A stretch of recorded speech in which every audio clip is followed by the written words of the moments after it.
Baik, Assalamualaikum warahmatullahi wabarakatuh.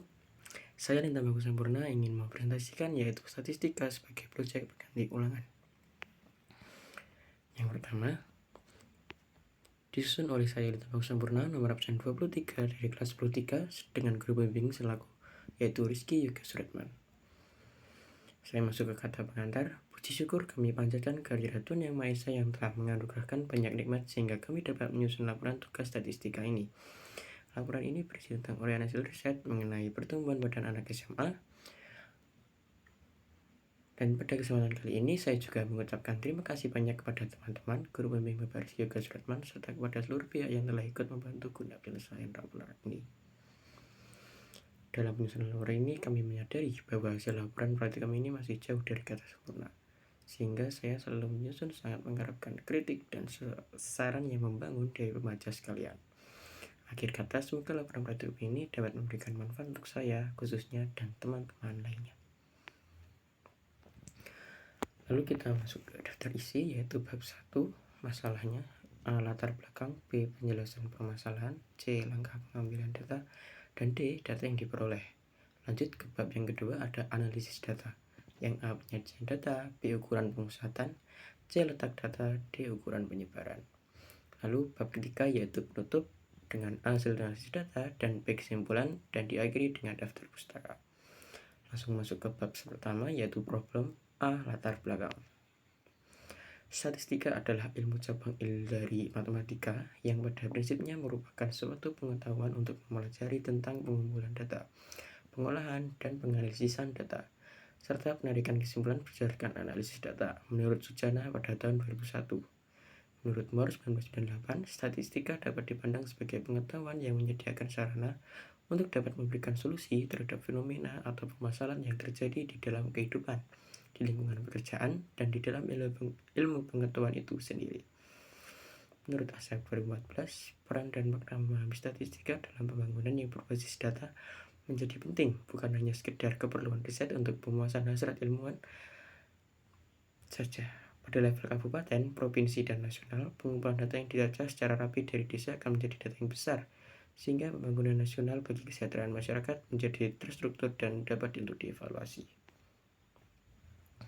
Kehidupan seperti kesehatan, lingkungan, hidup sosial, ekonomi, politik, olahraga, dan lain-lain. Data besar dalam berbagai bidang selalu menyisipkan statistika sebagai alat bantu untuk memperoleh pendugaan dan penarikan kesimpulan. Hasil pengolahan dan penganalisan data ini sangat bermanfaat dalam memperoleh kesimpulan ataupun keputusan untuk meningkatkan kualitas pembelajaran pendidikan jasmani dengan tujuan mengenai makan dan tidur yang berlebihan sehingga remaja dalam usia produktif akan memiliki pola hidup yang lebih sehat. Untuk mengumpulkannya serta menarik kesimpulan yang benar dari suatu data diperlukan sebuah metode untuk mengumpulkan data, menyusun data, mengolah data, menganalisis data sampai menarik kesimpulan disebut statistika.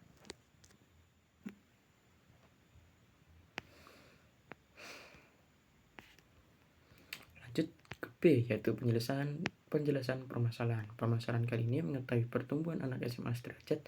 Sebagai siswa, saya ingin meninjau bagaimana pertumbuhan dari anak SMA ini, yaitu saya mengumpulkan data terkait tinggi badan siswa-siswi kelas 3 di SMA Negeri 1 Wonogiri. Yang pertama, bagaimana proses pengambilan data. Yang kedua, bagaimana data yang diperoleh. Yang ketiga, bagaimana analisis datanya. Lalu yang terakhir yaitu sekaligus yang keempat, seperti apakah hasil analisis datanya. Lanjut ke langkah pengambilan data. Teknik pengambilan data yang biasanya digunakan dalam penelitian kuantitatif adalah eksperimen, survei, dan angket. Langkah-langkah memilihnya yaitu yang pertama ada sampel acak, kedua sampel terstratifikasi, yang ketiga sampel rumpun, keempat proportional sampling, kelima area probability sampling, yang keenam incidental sampling, lalu yang ketujuh kuota sampling. Pengambilan data yaitu tempat dan waktu pengambilan di SMA Negeri 1 Wonogiri pada hari Kamis 22 April 2023 yang lalu. Populasi dan sampel data yaitu seluruh siswa SMA Negeri 1 Wonogiri dengan sampelnya siswa kelas 10-3.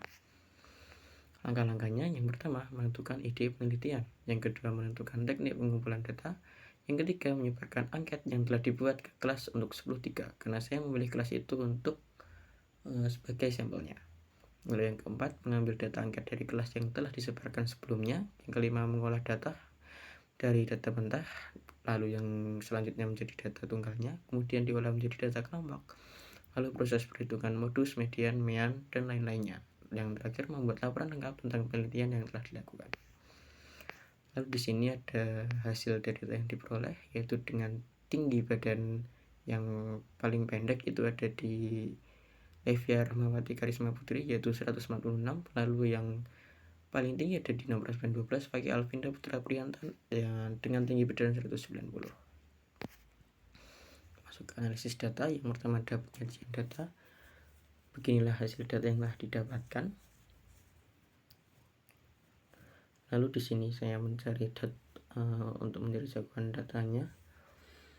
Itu dengan menggunakan data yang ada maka diperoleh datum terbesar adalah 190 dan terkecil 146, sehingga diperoleh jangkauan datanya 190 dikurangi 146 yaitu 44. Kemudian banyak interval kelas 1 ditambah 3,3 log n dengan n nya 36 karena 36 itu jumlah dari data yang diperoleh sampelnya yaitu 36. Dengan hasil yang didapatkan 6,138 yang dibulatkan menjadi 6. Lalu panjang interval kelasnya, jangkauan data dibagi interval kelas yaitu 44 dibagi 6 dengan hasil 7,33 dan dibulatkan menjadi angka 7. Lalu batas bawah kelas interval pertama digunakan datum terkecil 146 sehingga batas atas kelas interval pertama 146 ditambah B min 1 jadinya 146 tambah 7 min 1 dengan hasil 152. Lalu dapat diperoleh tabel distribusi sebagai berikut. 156 sampai 152 cm dengan 6 frekuensi, lalu 153 sampai 159 dengan 14 frekuensi, 160 sampai 166 dengan 7 frekuensi, 167 sampai 173 dengan 6 frekuensi, 174 sampai 180 dengan 2 frekuensi, 181 sampai 187 dengan 0 frekuensi.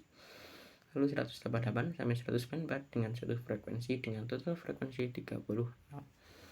Dengan menggunakan data yang diperoleh dapat menghasilkan berbagai chart. Yang pertama ada diagram garis, lalu ada diagram lingkaran.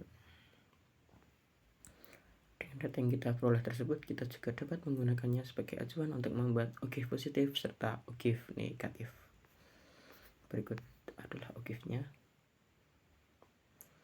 Baik, selanjutnya lanjut ke pemusatan data. Hasil data tinggi badannya sebagai berikut. Yang pertama ada mean. Mean atau rata-rata adalah nilai yang menunjukkan perwakilan atau representasi dari sekumpulan data. Pada data tunggal, nilai mean dapat dicari dengan menjumlahkan semua data, kemudian membaginya dengan banyak data. Cara menghitung nilai mean pada data kelompok dapat dilakukan pendekatan melalui rumus mean data kelompok. Berikut adalah data kelompoknya. Untuk rumusnya yaitu sigma fi dan dikali xi, lalu dibagi dengan sigma dari fi kembali, itu yang didapat hasil 5784 dibagi 36 dengan hasil 160,67. Itu adalah hasil untuk meannya. Selanjutnya ada median. Median adalah nilai tengah dari data yang sudah diurutkan. Nilai median dari data yang jumlahnya genap sebanyak n terdapat antara data ke n/2 dan n/2 tambah 1. Lalu rumus untuk menghitung rumus median data tunggal dengan data kelompok berbeda. Berikut ini merupakan rumus untuk menghitung median data kelompok, yaitu median sama dengan tepi bawah kelas median ditambah setengah dari n dikurangi frekuensi kumulatif kelas sebelumnya lalu dibagi frekuensi kelas median lalu dikali dengan panjang interval. Yang didapatkan hasil nanti menjadi mediannya 158,5 cm. Ketiga ada modus. Modus adalah nilai dengan frekuensi yang paling banyak. Jadi dia itu adalah data yang paling banyak muncul. Intinya pokoknya dia adalah dalam data itu dia adalah yang paling banyak munculnya. Jadi sehingga rumus menjadi modus dapat dituliskan sebagai modus sama dengan TP bawah kelas median. Lalu dalam kurung selisih frekuensi kelas sebelumnya dengan frekuensi kelas modus dibagi selisih frekuensi kelas sebelumnya dengan frekuensi kelas modus dan ditambahkan selisih frekuensi kelas selanjutnya dengan kelas modus lalu dikali dengan panjang intervalnya. Yang didapat hasil yaitu 156,23 cm. Yang C adalah letak data, yaitu hasil data dari tinggi badan siswa. Maaf Rizky, di sini masih berat badan, nanti akan saya ganti.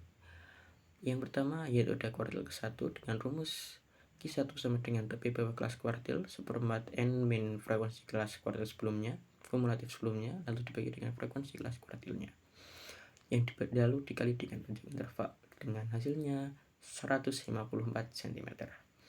Kuartil ketiga sama saja seperti kuartil pertama, yaitu merupakan nilai yang bagi kumulatif data diurut menjadi 4 bagian sama, yaitu bagian pertama, bagian kedua, bagian ketiga, dan juga bagian keempat.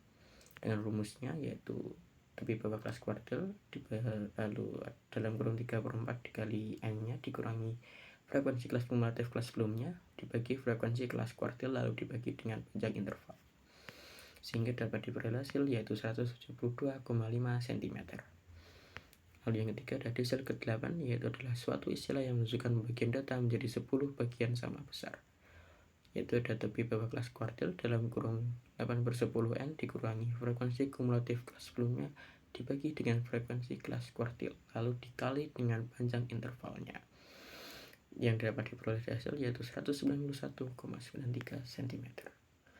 Yang keempat ada persentil ke-90, yaitu persentil berasal dari kata persen atau per 100, adalah suatu istilah dalam statistik yang menunjuk pembagian data menjadi 100 bagian sama besar, yaitu tepi bawah kelas kuartil dalam kurung 90/100 N dikurangi frekuensi kumulatif kelas sebelumnya per frekuensi kelas kuartilnya lalu dikali dengan panjang interval, sehingga dengan menggunakan rumus tersebut dapat didapatkan hasil 196,13 cm.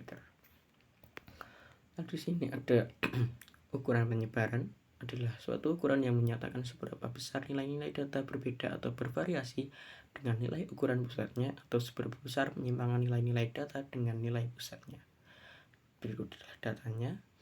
Untuk menjadi rata kita menggunakan rumus sigma fx dibagi dengan frekuensi kumulatifnya, yaitu dengan mendapatkan hasil 160,67 yang dibulatkan menjadi 161. Di sini ada simpangan rata-rata adalah nilai rata dari selisih setiap data dengan nilai mean atau rataan hitungnya, yaitu dapat dengan rumus sigma f dalam kurung x min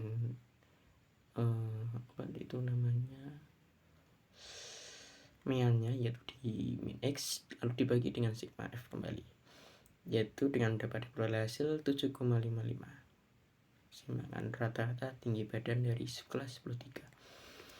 Yang kedua ada variansi. Dalam teori probabilitas dan statistika, varians atau ragam suatu berubah acak adalah ukuran seberapa jauh sebuah kumpulan bilangan terbesar, sehingga berikut merupakan hasilnya dari rumus sigma f min x lalu kalikan 2 juga dibagi sigma f dengan hasil 420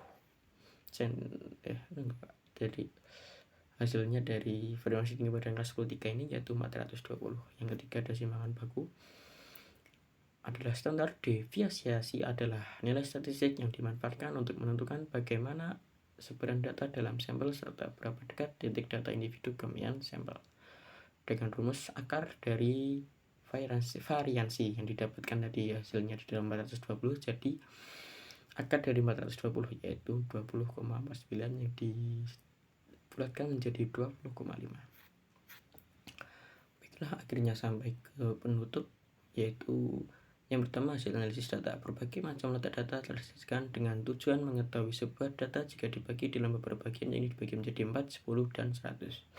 Selanjutnya hasil analisis data yakni berat badan siswa-siswi yang berada di atas nilai rata-rata yaitu tinggi badan siswi yang berada di atas nilai rata-rata data masih banyak, sehingga apabila rata-rata tinggi badan ditetapkan adalah 160, maka tinggi badan siswa di atas 160 termasuk dalam kategori yang ideal.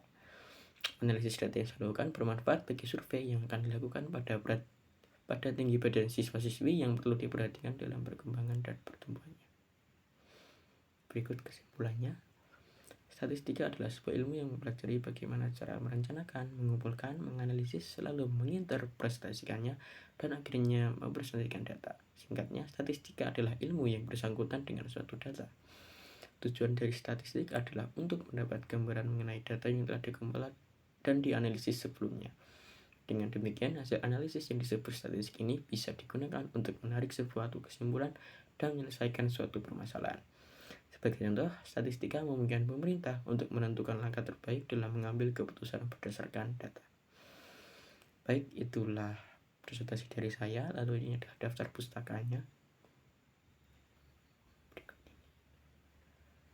Sekian yang dapat saya sampaikan. Terima kasih atas kesempatan yang telah diberikan dan tugas yang diberikan ini dari Pak Rizky Ega Suratman. Saya mengucapkan mohon maaf jika terjadi banyak kesalahan dan juga sangat berterima kasih atas kesempatan yang telah beliau berikan kepada saya.